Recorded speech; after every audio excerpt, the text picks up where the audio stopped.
Hey guys, it's Annie. Welcome back to my channel. In today's video, I'm going to be reviewing the new Urban Decay Stoned Vibes eyeshadow palette. I did like 20 takes of this, guys. I keep saying get stoned palette. Is that a palette or am I just like, do I have something else in my mind? Anyway, you guys need to see this palette. It's the cutest thing. Look at this. Not even cute, it's just cool. Look at that. These shades are crazy. Oops.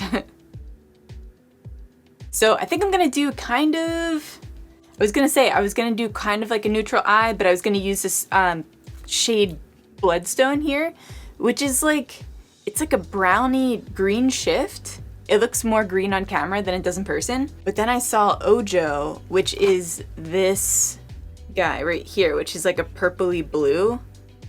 And now I don't know what I wanna do. Maybe I'll go with Burstone because that looks like a really different shade. I mean, so does Ojo. Ooh. Ooh, and then I saw Meditate. Oh my god, guys, these shades are just so beautiful. I'll swatch them at the end of the video, but let's just jump into the eyeshadow look. Since a lot of you guys do use eyeshadow primers, I'm gonna use their primer. They gifted this one to me as well. Oops. I typically don't use eyeshadow primers because, as you guys can see, I do my foundation first, so I'll always have like a light base on my eye anyway. It's like a clean canvas to work with. But I feel like I always get comments on my videos like, why aren't you using eyeshadow primer with these? These colors look like shit. Okay, now that that's done, I'm gonna go in with the shade Good Karma, which is more of like, it's like an off-white. And I'm just gonna mattify that eyeshadow primer. I love all of Urban Decay's products. Everything that they come out with it just feels like revolutionary, you know? If you guys have been following me, you know that I'm not a super like colorful eyeshadow type person, but everything that they come out with really makes me want to experiment with color. And I have been, ever since I've been getting their products. I've been really into like blue and green smoky eyes. Alright guys, now I'm gonna go in with the shade Hexed.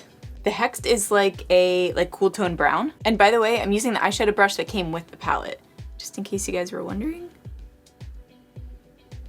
So yeah, I'm just taking this into my crease. And this shade does have way more pigment than what you're seeing on my eye right now. I'm just going in with a really light hand. Since there aren't really any transition shades in this, this is kind of like the only one. Third Eye, I guess, could be considered a transition. It's like a cool tone purple. But for kind of like a more neutral base, this would kind of be it. And that's kind of the only thing that I would see as a negative with Urban Decay. I feel like it is a common theme that they don't have many transition shades. But I mean, they are known for their metallic shades, their sparkly shades. And all their shades are super unique. That's like something that you can't even argue about them. It's like, yeah, maybe they don't have a lot of transition or matte shades, but they freaking kill it with the shades that they come out with. It's crazy. I've never seen anything like these. All right, guys, now I am gonna move on to that Third Eye shade just because I realized that Bloodstone looks like that has it in it. It's like a color shift. It's like a brownie purple color shift. This is the Bloodstone that I'm gonna be going in with, but this is the other transition that I was telling you guys about. So that's Third Eye. And on camera, it's looking like more of a brown than it actually is. In person, it's like a muted cool tone purple. But I am gonna go into my outer corner just to deepen that up. Also, guys, I forgot to mention, my forehead has powder on it. In case you guys are new to my channel, I have a really creasy forehead. So I like to bake that until the very end of my makeup. It just prevents it from creasing. I'm telling you guys, I just talk with such crazy expression all the time that this gets creasy in like 2 seconds if I don't bake it. So that's that. I made this eye really intense, really fast. I did not mean to do that. We're going out to dinner tonight with friends that we haven't seen in a while. So now I'm gonna be showing up like, you know. Macaroni in a pot. That's a lot. Okay guys, I'm in a bit of a, not dilemma, but I'm wondering, so I've been trying this new thing where, I mean, I do it in almost all my makeup looks, and maybe you guys are sick of it, but I usually do, like, this is how I used to do my makeup, and then I would do like a different color on the inner corner. But I'm wondering if I should take that transition shade, like this same shade, to the inner corner as well, and then pop the other color on the inside. I think I might do that just to switch it up a little bit. I do kind of like this too because it's like a cat eye. Ooh, shit. Yeah, okay, I'm gonna do that. So I'm going back in with third eye. Inner corner. That's so, oh, shut up. Oh, that song's gonna be stuck in my head all day. Oh, look at that. I just love the look of the middle being a different shade. It just gives such like a cool dimension to the eye. All right, so it's worth mentioning that I had a little bit of fallout underneath my eyes. You can kind of see it on the inner corner here. Let me see if it dusts away easily. All right, so it just dusted away perfectly, which is amazing. That's the one downside about doing your foundation first. Sometimes with really soft eyeshadows that have a lot of fallout, when you go to lightly dust it away, it'll just rub into your foundation. You're like, great, let me start over. All right, I'm also going underneath with that third eye shade. Shading underneath the eye just really completes the look for me. It just brings it to life, you know? I used to think it was too much, but it's not enough. All right, guys, we are done with that eyeshadow. So now let's get into the fun part. So Bloodstone actually doesn't look as like sparkly as I thought it was gonna be. This is how it looks on my finger. See that? Whereas if I take Jade, for instance, Jade is this guy. Like I said, I don't want to look crazy for my dinner tonight. Let's see how Bloodstone looks on the eyelid. So I'm gonna use my finger.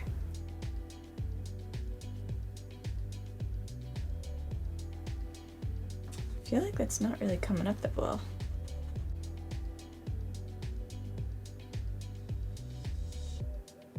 Let's see if I can fix this. Oh, that kind of sucks. I wonder why this one's not really swatching the same as the other ones. It's definitely a pretty color, it's just not like easy to load it up. Let me try picking it up with the brush. Which I feel like for shimmers it typically is better on your finger, but it actually did kind of apply a little bit better with the brush, which is surprising. I think I'm able to make that work. I think it looks okay. But let me know if you guys have this palette and you're having this problem too. It feels like it's just this shade too, because I was playing with a few other colors in here that I swatched with my finger, and it didn't seem like it was coming up like this. This is just like bizarre. I actually feel like this is like taking off the eyeshadow underneath. All right, you know what? I'm gonna go over it with Jade, which is that green. Ooh, shit. See what I mean? The other shades in this don't have that issue. It might just be the way that that other one's formulated. But this Jade looks beautiful. Okay guys, so before I go off camera to do my eyelashes and all of that, I'll just show you swatches real quick. Also, don't judge me, I'm not the best swatcher. Yeah, it's so weird, guys. When I was swatching all of these, there was only one other shade that was kind of the way the Bloodstone was. That's Raw Energy. That one didn't have a whole lot of color payoff either. It's this guy here. It's a really beautiful shade too. When I saw both of those in the palette, immediately my eye gravitated towards those. So I'm a little disappointed that they didn't work out that well, but I don't know. I'm gonna go off camera real quick, guys, just to finish up my look, and I'll be back. Alright guys, it is actually the next day. I tried my best to mimic the same makeup, but yeah, I realized I was running late, and I was like, okay, I'll just do my outro when I get back. And after a few drinks, that never happened. So here I am. For today's recreation of the makeup, I just went in with Jade for the center shade instead of even bothering with Bloodstone, and it turned out really well. Like I said yesterday, guys, the only other color that I had trouble with was Raw Energy, which is that like purpley greenish shift shade, which those two shades really caught my eye when I first saw this palette. So like I said, I'm a little disappointed that they didn't really have the color payoff that I was expecting. If you guys have this palette, or if you were watching other reviews, let me know if they had this same issue. But overall, guys, there still are 6 other shimmer shades in here that would be absolutely amazing on the eye. They swatched really well, they were easy to work with. So yeah, I think overall this is a great palette to buy. It is $54, which is a little pricey for a palette, but I mean, these shades in here really are unlike any other shades that I've ever seen. Urban Decay always does such a great job with that. And these are apparently crystal infused shades. So, you know, good vibes all around. Let me know in the comments down below if this is a palette that you would be purchasing. It is available today, so August 30th is when it's available on UrbanDecay.com and Ulta online and in-store. I'll include a link down in the description in case you guys want to purchase the palette. Let me know what you guys think of this review. Let me know what you think of this palette. If you like the video, give this video a like. That really helps me out. And yeah, subscribe if you want to see more videos from me. For those of you who have been following me for a little bit, I'm sorry that I haven't been posting regularly. I don't think I posted a video in like 3 weeks. I just figured that out the other day and I was like, oh shit. But we are just prepping for Halloween, so we're planning on posting a video every single day in October leading up to Halloween. If not every day, it'll be every other day. Either way, it's gonna be insane, so look forward to that. And yeah, I love you guys so much. Let me know if there are any other product reviews that you want me to do or any specific Halloween looks. Let me know in the comments down below. I love you guys, and I'll see you in the next one.